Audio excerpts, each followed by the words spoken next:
Well, good morning, everybody. It's E-Chip with Contentment. It's middle of February 2026. In fact, it's Valentine's Day. I hope you're doing well. It's a beautiful morning. It's supposed to be a high of 50 degrees today, which is unusual for this time of year. We've had some very warm weather January and February so far, but inevitably that leads to some precipitation. So as you can see, we've got some snow on the ground. We only got about an inch, maybe less. And with the sun up, it's already starting to melt, which is good because I need to get up there and work today. I'll take the broom and start brushing off what I can to make this process more faster. But I want to show you what's going on here. We've got a little issue with the house build. It didn't really become clear to me until after I got this porch beam up and actually stuck a truss up there to look at it. As you can see, this truss is going to come way down below the top of this door. And so that means that we will not be able to open the door all the way. I have to leave it at 90 degrees when we open it. Well, that was not intentional. And for once, it was not E-Chip's fault. It's the architect's fault. He spec'd out that back wall there, that bail wall, 7 1/4 inches too short, which led to this issue. I think what we're going to do, it's too late to prevent this, the door from hitting that. I guess it's not an ingress or an egress door. It just gets us into a little solar room that's going to be here, sort of like a equipment and storage room. But so it's not like we need to enter and exit the house during a fire or anything like that. I guess I can live with it being there because it doesn't really spoil the look of the house. It's just a little low. But this beam, as you can see, I can just touch it really easily. Once we get a concrete or paver slab or something like this on this patio, that's going to be a headroom issue. People are going to bump their heads on that thing. So what I'm going to have to do is detach this post.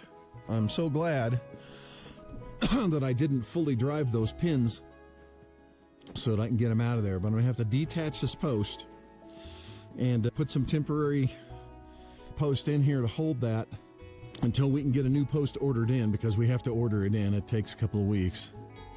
And then I want to raise that to the same level as the truss, and then just hang the trusses, instead of them going over top of the truss, just hang the trusses directly on this beam using some hangers. And then on this side, continue that angle with some rafters, rafter tails, I guess you'd call them, sticking out about 1.5 feet, about what you see there. That will continue the roof line. It'll do a better job of hiding this enormous beam and give us more headroom there. So I think that's the way to go. But yeah, see the snow everywhere. Like I said, it'll burn off very quickly today. It's gonna be a warm day in the 50s. So anyway, that's the plan today. I'm debating on whether or not I'm actually putting any more trusses up there until we actually have this post in, because that makes it pretty heavy. But I don't know. There's plenty of other things I can do. As you can see, I've got a bunch of hangers attached to that LVL up there, and that's for outlookers that need to come this way, away from the house, to form the eave. And I have to do that on the other side of the house as well. So here we are. But here's the progress.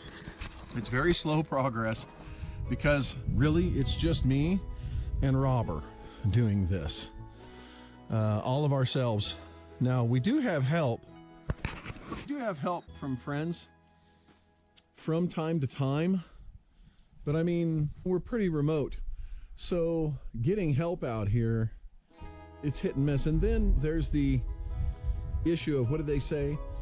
Bringing on a helper reduces your productivity by 20% or something like that. And while I love having help, unless they're skilled, it's difficult, because you basically have to stop, teach them, tell them where all the tools are, you show them how to use them, that kind of stuff. And so it kind of slows you down having some help. Having said that, this is pretty slow going anyway. So I don't know. It's a toss-up. What would you do? Would you rather have a big crew of people out here who, need a lot of input, or would you rather do it yourself? Say something in the comments about that. Love to hear what you think. But yeah, so we got a nice little fog here. Things are misting up because the sun's up, so it's starting to burn things off. And there's the solar panels. You can see with the sun up, it's sliding off already. Stuff's down there on the ground. So it's going to be a beautiful day. So I'm going to start sweeping off some stuff so I can walk around here safely and get to it. Well, I thought while I'm up here sweeping, I should give you a view and let you see what I see. This landscape is gorgeous. The hill here on our property falls away. It's about 40 feet lower down there. And there's our driveway we cut last year, started to cut the year before. It's a view of contentment that it sort of is junked up right now because we've got so many projects going on. But I thought I would just give you a quick view. There's the wildlife refuge, all that grassy area down there, about another 45 feet lower than us. So we're up here on a little rise with, as you can see, in the mountains all around us. They look far away on the camera, but they're very close. Yeah, so behind these clouds over here, more mountains. So we are completely surrounded here by mountains. Just a couple or three passes to get us out of this valley. I'll tell you, this environment is brutal. And a few miles that way, if you were to drive through here, you would understand how difficult it is to live in a place like this. I mean, visually it's beautiful. Weather-wise, it can be very brutal and very difficult to live and to establish a homestead here. We're at about 8,000 feet. It gets very cold, double digits below zero during the winter. Like I said, today, like these past couple of months have been very unusual for this area because it's not unusual for us to dip down to 20 below at night. And we've rarely gotten below zero so far this winter. So the ground just, even though it's sandy, it just doesn't give up things easily. It's not an easy place to establish a homestead. It's not at all. But we love the challenge. Part of the reason we chose this is because it really challenges us. And, part of our adventure is just seeing what can be done in an environment like this. You just saw me up there sweeping off the rake of that roof there, the wall, top of the wall, getting ready to put in those. As I was up there sweeping, I thought, boy, I'm feeling kind of unsteady. So it reminded me of a passage in the Bible, Ecclesiastes chapter 12, talking about old age. And so if you'll indulge me, I'd like to read it to you. It says, "Remember your Creator in the days of your youth, before the evil days come, and the years draw near of which you say, I have no pleasure in them. Before the sun and the light and the moon and the stars are darkened, and the clouds return after the rain. In the day when the keepers of the house tremble, and when the strong men are bent, and the grinders cease, because there are fewer of them, and those who look through the windows are dimmed, and the doors of the street are shut, when the grinding is low, and one rises up at the sound of a bird, and all the daughters of song are brought low. They are afraid also of what is high, and terrors are in the way. The almond tree blossoms, the grasshopper drags itself along, and desire fails, because man is going to his eternal home, and the mourners go about the streets.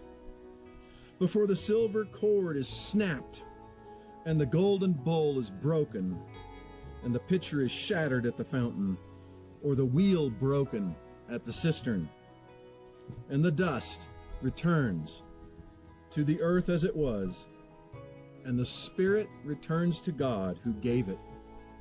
Vanity of vanities, says the preacher, all is vanity. I just want to encourage you, those who are watching this who are young, be thankful to God for your youth and your health and your vitality. Remember God. That's what it means. Be thankful. Remember. Acknowledge that it comes from Him.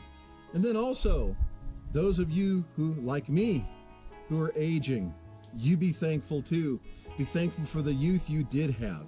Be thankful for the vitality you did have. And don't stop just because you've lost your vitality. You still have something. You still can move. You know, I'm in my early 60s, and I'm starting a project here that most people my age would not do. They would say, oh my gosh, I'm too old for something like that. I'm too old to get out there. To start a homestead from scratch with just bare land and build it all from the ground up. I don't have what it takes to do that. Well, I'll tell you what, I don't have what it takes to do that like I did when I was 20, like I did when I was 30. I still have the desire to do it, but I don't have the stamina, I don't have the strength that I did when I was younger. Yet here I am out here doing it because I think it's worth it. And I just want to encourage you, please don't sit in front of a slot machine at the casino all day. Don't sit in front of the TV, you know, watching news or, you know, whatever it is. Get up, get out, find something to do. Use what you have left of your body and be thankful to God who gave it to you. Just my thought for the day. All right, so here we are up here on top of this box beam, and you can see I've got the hangers in here. Now, the hangers, you'll notice, are upside down. There's an important reason for that. These outlookers that'll go across here, they'll be cantilevered out over the rake like this, and so the tendency over time will be for them to sag, right? So if you put the hangers upside down, they'll seat into the hangers, and that'll help keep them from sagging over time. That's why you make them upside down. Just putting up these outlookers all the way down. That'll form the eave of the house. You say, oh, that's a mighty wide eave there, E-Chip. Yep, because it's straw bale with an earth and plaster exterior.